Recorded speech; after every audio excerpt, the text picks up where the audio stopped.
Earth's skies were still pale at dawn when Dr. Lena Hussein adjusted the telescope's focus. From her small observatory in Sindh, she tracked the usual dance of planets and asteroids. But this morning, something massive moved at the edge of the solar system, something that did not belong. Her heart thudded as she compared the readings. No comet, no known asteroid could be so large. The data glowed on her screen, a fleet of alien vessels, silent and immense, drifting closer to Earth's peaceful blue glow. The silence in the observatory was broken only by her sharp intake of breath. Across the world at a high-tech control center in Ukraine, Captain Mikhail Petrov stared at the satellite images. Each enormous triangle of light represented a ship from the galaxy's titans, a civilization both legendary and terrifying in the stories whispered among star travelers. He had trained for years for any threat, but his training had never prepared him for an enemy that had not fired a shot. He felt a tight knot in his chest, equal parts awe and dread, yet he pressed his team to stay calm. Patience, he reminded them, was their greatest tool in New Delhi. News of the fleet's arrival spread through social media and live broadcasts. Families paused over breakfast, children hushed by the newscaster's solemn tone. Across continents, strangers exchanged quiet looks, united by an unspoken question. What did these ships want? Some feared invasion, others hoped for friendship, but almost everyone felt the trembling thrill of history in the making. No one spoke of warfare. Not yet. Instead, there was a collective, unspoken vow to meet this moment with respect, curiosity, and steadfast calm. At the United Nations in New York, ambassadors from every nation gathered in the Grand Hall. Flags of every color fluttered behind them as President Aisha Rahman of Nigeria rose to speak. Her voice was steady, full of warmth and resolve. She reminded the assembly that Earth's strength had always been its unity and diversity. We choose patience over panic, she said. We choose understanding over anger. Delegates around the table nodded. In the tense hush that followed, it felt as though every heartbeat across the planet echoed in the chamber. While leaders made their promises, everyday people found personal ways to prepare. In Kyoto, teacher Yumi Tanaka organized her students in the schoolyard. They painted banners with symbols of peace, open hands, olive branches, and the blue planet. She told them that patience could be their voice, louder than any weapon. The children listened with bright eyes, their laughter carrying across the playground like a pledge. We will greet the unknown with kindness, not fear. Meanwhile, at a quiet farm in Argentina, farmer Diego Marquez watched the news on his old radio as he fed his animals. He had never left his land, but now he felt connected to something larger than himself. He whispered to his goats and sheep, imagining stories of the Titans as gentle giants visiting a distant friend. Though he did not fully understand their technology or culture, he trusted in humanity's simple truth. Courtesy and calm open more doors than force ever could, back in space. The fleet slowed at the edge of Earth's atmosphere. Their enormous forms blotted out the stars behind them, and for a moment the world held its breath. No weapons glinted in the void. No aggressive maneuver was made. Observatories from Greenland to Chile reported the same observation. The Titans hovered, waiting. They sent no signals, but their presence was a message in itself. Earth's defenders readied their communication arrays, sending gentle pings into the silent expanse, hoping to find in return the soft hum of curiosity as daylight spread across the Pacific. Humanity's collective patience shone as a beacon. Scientists worked through the night to translate the faint energy patterns from the alien ships. Diplomats drafted messages in dozens of tongues, each one conveying respect and a desire to learn. Across continents, people stood by windows waiting. They felt fear, yes, but also pride in their choice to respond without hostility. In living rooms, temples, mosques, churches, and rooftops, candles were lit as a universal sign. Earth is ready to listen. Dr. Lena Hussein recorded her final entry before leaving the observatory at sunrise. Her voice trembled with emotion as she spoke. Today, Earth shows its true strength. Not in weapons or shields, but in our calm hearts and open minds. We stand together, patient and hopeful, ready for the next step. May the Titans see that patience is power, not weakness. She turned off the telescope, her eyes shining with a mixture of relief and anticipation. As she walked toward the brightening sky, she felt certain of one thing. The true story of this encounter was only just beginning. Earth's leaders gathered again. This time in a grand amphitheater built for talks of peace. The hall's high ceiling and glass walls let sunlight flood in, lighting flags from every nation. President Aisha Rahman stood at the center podium, her calm voice echoing through the space. She spoke of Earth's shared promise: no first strike, no hidden arms, and a single clear message of welcome. Around her, delegates signed the global pact. Every signature felt like a heartbeat echoing across continents, uniting humanity in one steady, unbreakable rhythm. In Nairobi, young student, activist Jomo Moinji, watched the live broadcast with tears in his eyes. He had helped design the pact's logo, a single olive branch encircling a blue globe. Now, seeing that symbol on screens across Africa and beyond, he felt pride swelling in his chest. His grandmother, sitting beside him, placed a gentle hand on his shoulder. "This is our moment," she whispered. "We show the galaxy who we are, a people who wait, who listen, who care." Jomo nodded, heart full of hope and purpose. Meanwhile, in São Paulo, engineer Mariana Silva led a team racing to repurpose Earth's old defense satellites. Instead of targeting weapons, they recalibrated the satellites to beam out peaceful signals images of Earth's landscapes. Music from around the world, and messages of friendship in hundreds of languages. Mariana felt a thrill each time the signals fired into space. She thought of her little brother dancing to samba music in their living room. She believed that joy could travel farther than any missile ever could. In Beijing, Ambassador Li Wei rehearsed the pact's words in her private study. She practiced in Mandarin, English, Spanish, and even Esperanto, so she could answer any question the Titans might send back. She recited, "Earth stands united. We offer patience as our first greeting and knowledge as our gift." Each time she said it, her voice grew steadier. She envisioned the moment when alien ears would receive her words and know that Earth meant peace. On a quiet island in the Pacific, marine biologist Dr. Hannah Taimona watched whales breach under the morning sun. She had joined a volunteer group sending recordings of whale songs toward the Titans to show Earth's wonder and depth. The whales leaped as if to salute the ships above. Hannah recorded their calls, feeling the unspoken bond between all sentient beings. In those melodies, she heard Earth's gentle heartbeat, an invitation to learn and to protect. Back in space, the Titans' fleet shifted into a triangular formation above Earth's equator. Sensors on the peaceful signals picked up the transmissions of music, images, and whale songs. On board one of the smaller ships, the Titan envoy studied these patterns with curiosity.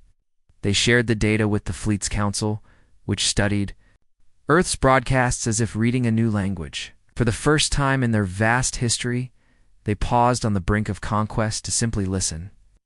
In the French countryside, farmer Pierre Dubois watched the night sky with his children. They sat by a fire, roasting chestnuts, and pointed upward at the glint of alien lights. Pierre told his children stories of Earth's unity, teaching them the pact's words.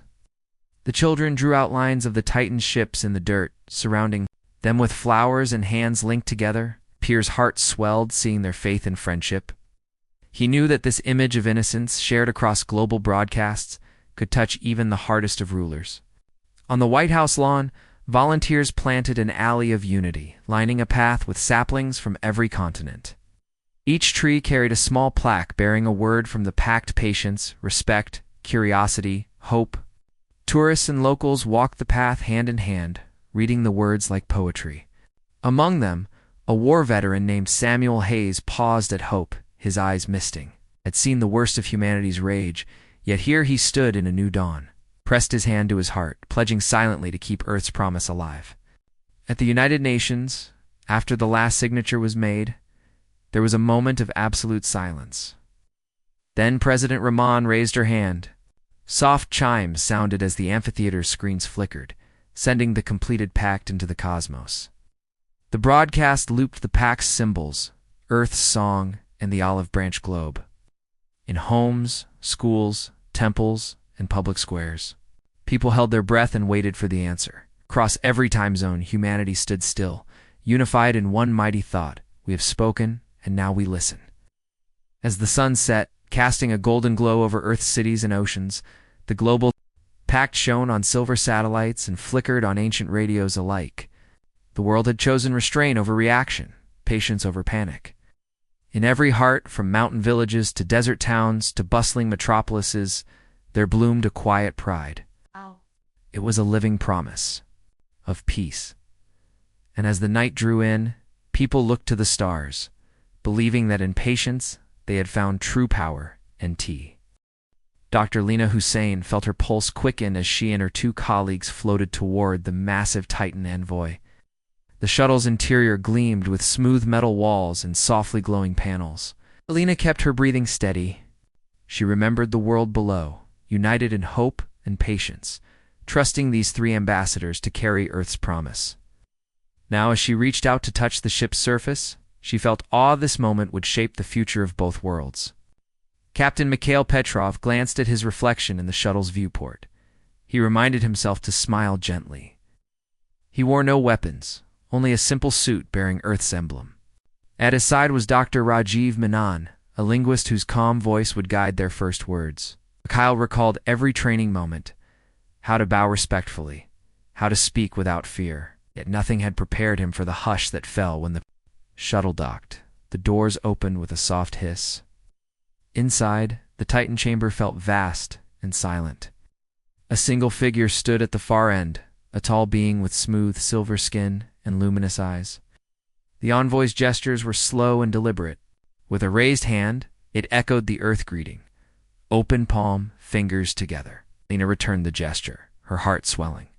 This simple mirror of courtesy bridged the gulf between species in an instant. Dr. Menon stepped forward. Holding a small device that flickered with light, he spoke into it in English, then waited. Moments later, a gentle hum signaled the translation had begun. The envoy's reply came as soft tones. Though the words were alien, the meaning shone through: curiosity, welcome, cautious trust. Lina's eyes filled with tears of relief. At that instant, she knew Earth's patience had been understood. The envoy guided them deeper into the ship along a wide corridor lit by gentle bioluminescent bands. Each step echoed like a heartbeat. Mikhail noticed symbols etched into the walls, images of stars, planets, and what seemed like branching trees. He wondered if these depicted the Titans' history or their dreams. Every detail spoke of a culture that valued order, beauty, and perhaps connection. A round chamber opened before them. Its center hovered a crystalline orb, glowing with soft blues and greens. The envoy gestured for Lina to approach. She placed her hand near the orb, feeling a warm pulse of energy. Then she gently pressed the device against its surface. The orb responded, sending ripples of light that formed shapes of a rotating Earth. The olive branch logo of the pact and faces of children from every continent. Lina's breath caught as she realized the Titans had shared their own message in return. On the orb's images, Lina recognized a field of tall grasses under two suns. Rajiv studied the scene with wonder. He spoke softly. They show their home. They want us to see what they cherish. Mikhail nodded, imagining that distant world's sunsets and storms.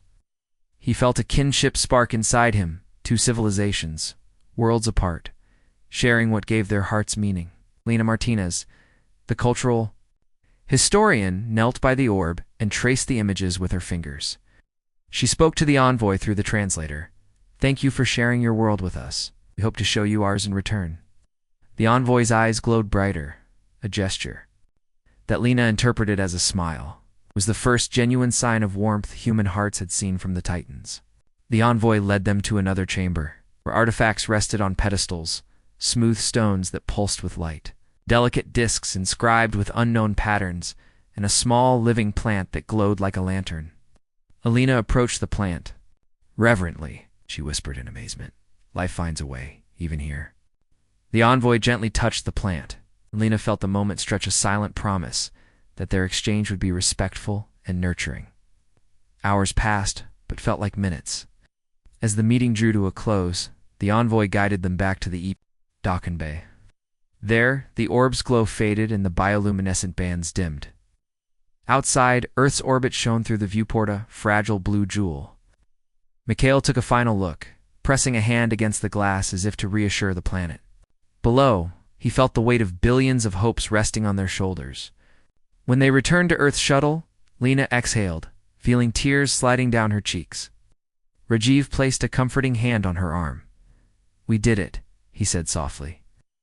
They had crossed an unimaginable divide with nothing more than patience, respect, and honest hearts. The shuttle doors closed, sealing their shared moment in memory and data. As the shuttle descended toward Earth's waiting reception station, news feeds lit up with messages. The first encounter had been peaceful, respectful, and filled with promise. Children skipped in city squares, elders clasped hands in prayer, and strangers smiled at each other, united by pride. In every corner of the world, people whispered the same thought: Earth's quiet defiance. Its choice of patience over power had found its first victory. And so, as the shuttle re-entered the atmosphere, carrying hope and the seeds of friendship, humanity prepared to share its world, its oceans. Forests, music, and laughter with the Titans. The first encounter had shown that in kindness, there was courage. In listening, there was strength. And in patience, there was true power. Earth's patience was put to the test when the Titans sent a simulated solar flare toward Earth's communications satellites. In New Mexico, Dr. Alina Vasquez watched as readings on her console jumped suddenly. The solar storm warning flickered red, but the flare's spectrum did not match any natural pattern. She felt a twinge of fear, but she remembered the PAC's promise. Calmly, she shared the data with her international colleagues and confirmed openly on live broadcast that the anomaly was artificial. Within hours, technicians around the world adjusted satellite shields, rerouted signals, and restored communication. Without secrecy or blame, when the Titans monitored the efforts, they recorded Earth's honesty and skill. Surprised that humans would reveal their strategies so openly rather than hide them. Next, the Titans requested a rare element from Earth, a mineral called karashite, known only to exist in small deposits beneath Siberia's permafrost. In Moscow, mining engineer Sergei Ivanov received the formal request and gathered his team. They could have quietly extracted more karashite and sold the excess on secret markets, but instead they chose full disclosure. Sergei announced to the United Nations that they would supply exactly 50 kilograms of natural karashite, with detailed records of every mining step. He invited Titan liaisons to observe the extraction process and witness the fairness of the trade. When the envoy arrived to watch, they saw careful machines, protected wildlife corridors, and workers treated with respect. The envoy's sensors logged each moment, noting Earth's refusal to exploit or deceive. Meanwhile, in the jungles of Brazil, a Titan ship asked for help studying Earth's insects to learn about disease resistance. Local biologist Dr. Maria Alves guided the aliens through her rainforest lab, showing them samples under transparent canisters. She explained in measured tones how each insect played a role in the ecosystem. When one sample container broke, she alerted the envoy immediately and replaced it with fresh specimens grown in secure labs. She offered real-time data access to Earth's entire network of insect studies. The Titans listened and learned, impressed that humans would share fragile life forms in detailed research rather than protect knowledge behind locked doors. In Tokyo, the Titans tested Earth's commitment to cultural honesty. They asked for a record of human conflicts and mistakes, hoping to see cracks in the global unity. Librarian Aiko Nakamura compiled an archive of human history wars, revolutions, and moments of greed. She broadcast the archive openly, inviting the Titans to review it alongside Earth's efforts toward peace. As the envoy pored over the records, they felt a sense of humility. Instead of hiding faults, Earth showed every blemish alongside stories of forgiveness and reform. The Titans recorded each lesson in humility, realizing that strength could arise from learning one's own errors. On the coast of Senegal, when the Titans requested fresh water samples from the Sahara Oasis local communities, united to deliver pure water by solar-powered desalination and ancient well methods. Village elder Fatima Diallo oversaw the process, explaining how each drop of water carried a story of survival and hope. She invited the envoy to join in the local ceremony of thanks, where people sang songs of gratitude to the land. The envoy's mechanical voice attempted to sing along, its tone wavering, and the gathered villagers laughed warmly at the gentle error. In that shared laughter, trust deepened. Back on Earth's command ship in orbit, Captain Mikhail Petrov reviewed every report from these trials. He felt pride and relief swirl together.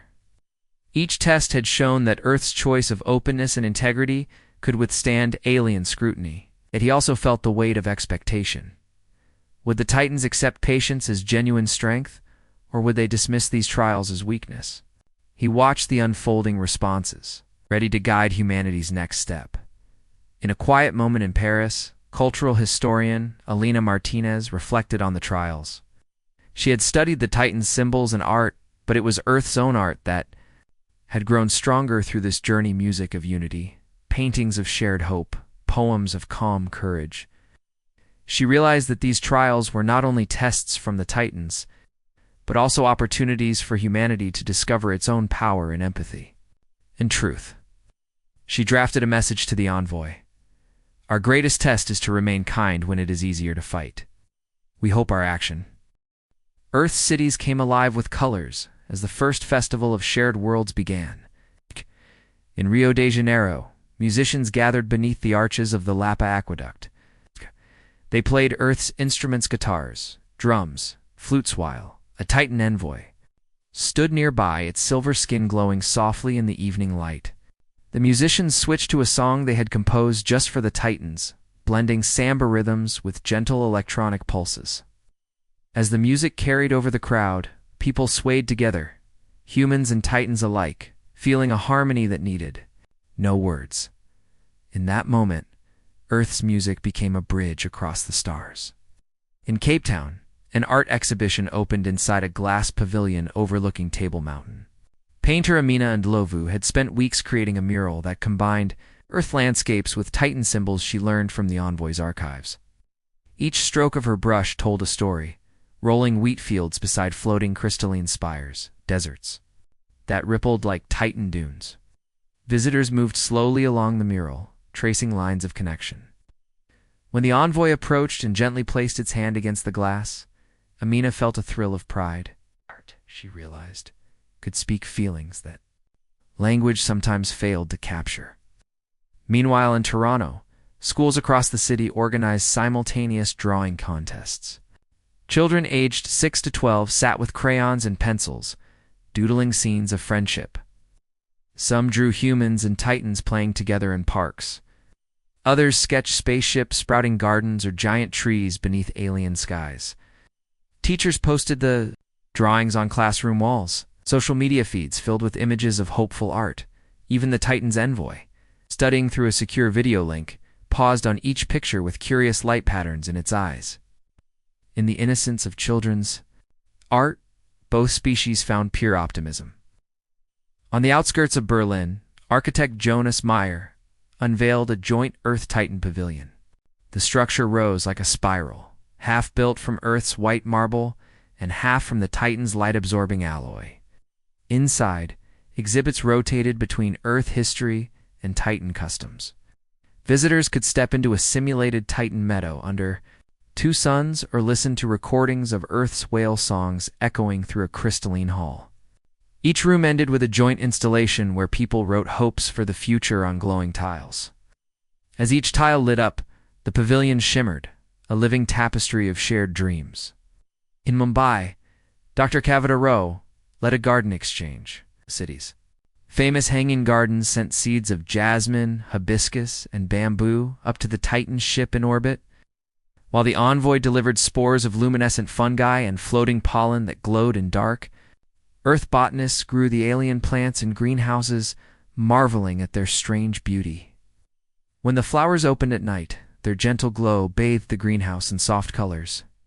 Neighbors walked by, pausing to admire the blossoms that spoke of distant worlds and new beginnings. Back in space, the Titan's fleet held its own ceremony.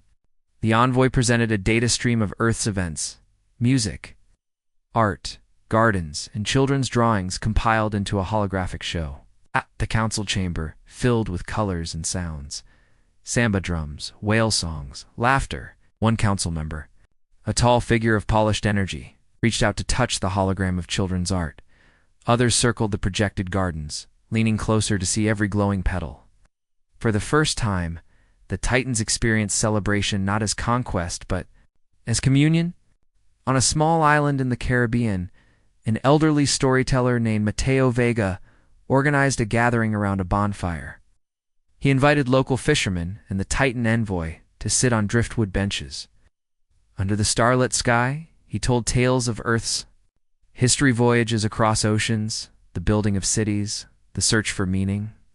As he spoke, the firelight danced on the envoy's metallic form. When his story ended, the envoy emitted a low chime, a gesture of thanks. Mateo smiled, feeling that his simple words had laid another stone in the growing friendship between worlds. As the festival of shared worlds drew to a close, Earth's people felt a rising excitement. They had opened their hearts and homes, sharing culture and creativity.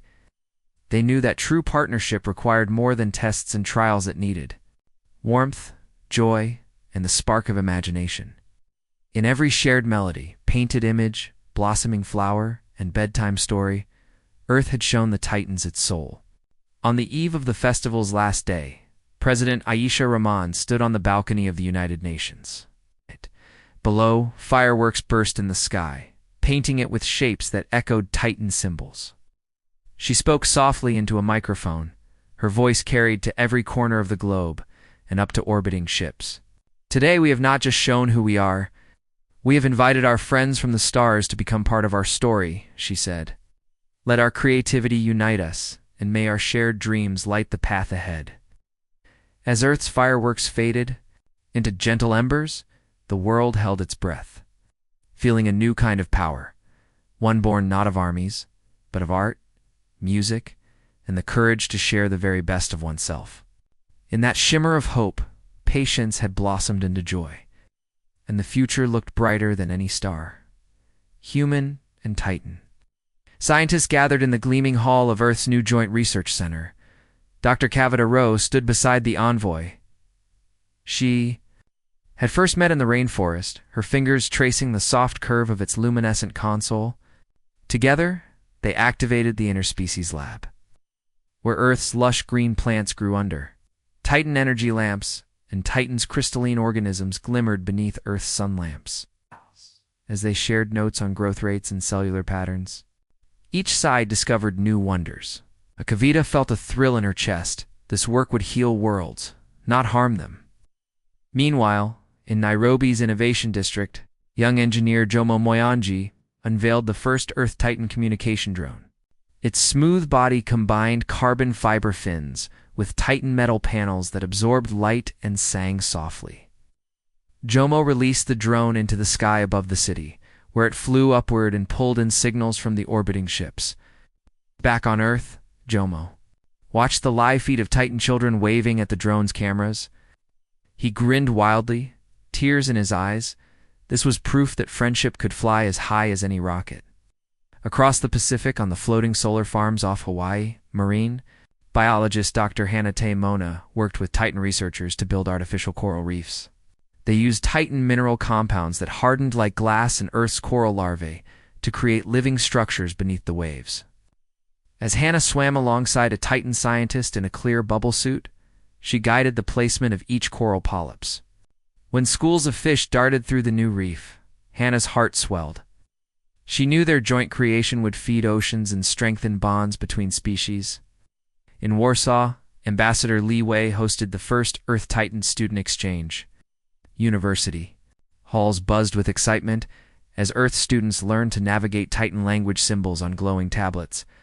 Titan students tasted Earth's spicy foods naan, empanadas, and kimchi, documenting each new flavor with curiosity. One Titan student tapped her mouth thoughtfully after trying chili paste, then gave a soft laugh that sounded like wind chimes. Earth students clapped and cheered. Liwei watched, her eyes bright. In this laughter she saw a hope deeper than any treaty. High above the Sahara, on a solar-powered airship, cultural historian Alina Martinez and a Titan artist sketched patterns. In the sand, with drone-guided tools, they traced concentric circles around ancient ruins. Blending Earth's historic designs with Titan geometric art, when the completed pattern stood visible from space. Both humans and Titans below cheered. Alina reached out to the Titan's hand. Slender, glowing Lamand felt a pulse of warmth. In that touch, she knew their shared creativity could rewrite history together. Back on Earth, in the coastal town of Galway, Ireland, musician Amina O'Sullivan and a Titan composer built a concert hall shaped like a giant seashell. Its walls carried Earth's acoustic charm and Titan vibration resonators. Amina played a harp piece that wove Celtic melodies into alien harmonics. As the resonators sent soft pulses through the hall, the audience, half human, half Titan, closed their eyes and swayed as one. When the final note faded, they rose in a standing ovation that echoed like rolling waves. Amina's heart fluttered. She had crafted a new language of sound. In Buenos Aires, farmer Diego Marquez and Titan agriculturists transformed fallow fields into hybrid orchards. They planted Earth's apples among Titan's glowing fruit trees, whose soft light ripened. Each apple overnight, walking between the glowing boughs, Diego felt as if he'd stepped into a dream. He tasted a glowing apple and smiled as its sweetness mingled with something starry hope, perhaps. He looked up at the Titan envoys hovering drone capturing. Every moment. In that fruit, he saw a promise of abundance shared across worlds. Finally, on the United Nations grounds in New York, President Aisha Rahman and the Titan Supreme Envoy unveiled the new Council of Worlds, a circular chamber where equal seats awaited both species. When the doors opened, representatives from Earth's nations and Titan provinces filed in, laying hands on a central globe that pulsed with shared energy. Aisha spoke softly. Here, we will choose paths of growth, learning, and peace together. The envoy replied in gentle tones that resonated through the hall. Patience has borne fruit. We walk forward as partners. As night fell, a gentle glow rose from every continent. Cities lit up, not with armaments, but with shared symbols. Earth's olive branch entwined with Titan's crystalline sigil. In homes, families, Earth woke to a soft alarm as the Global Observatory Network detected an incoming cluster of meteoroids hurtling toward Titan's research outpost orbiting Jupiter's moon. In Cape Town, Dr. Hanate Mona stared at the screen in disbelief. And her Titan colleague had grown to trust each other through months of shared work on coral reefs and music halls. Now their bond faced the ultimate test. Without hesitation, she activated the emergency protocols, sending an urgent message to the Joint Research Center and the United Nations. We must act together, or we lose what we built. Across the halls of the Joint Research Center in Geneva, Earth and Titan scientists gathered around multi-screen displays. Dr. Kavita Rowe highlighted the meteoroid's trajectory, a narrow path that threatened both the Titan outpost and the nearby Ice Moon's fragile atmosphere. Captain Mikhail Petrov, now a liaison officer for cosmic emergencies, seized the moment. Let us show the power of our unity, he said. His calm voice inspired hope. The team worked in synchronized shifts, Earth experts modeling the impact. Titan engineers calculating shield alignments, all sharing every datum openly. In a control room under the Sahara's solar array, engineer Jomo Munangi and his Titan counterpart calibrated the deflector satellites. Their drone fleet, originally designed to exchange cultural messages, had been retrofitted for this emergency. Jomo's fingers flew over the keyboard as he adjusted the satellite orbits by mere centimeters. The Titan engineer monitored the energy. Pulses, in real time. Neither paused to rest. They trusted one another completely. In moments of silence, they exchanged encouraging nods, simple gestures that spoke louder than words. Meanwhile, in Mumbai's greenhouse district, botanist Amina and Lovu processed Titan mineral samples to create a bioadhesive capable of reinforcing the deflector shields. She worked side by side with the Titan botanist who had first brought luminescent fungi to Earth.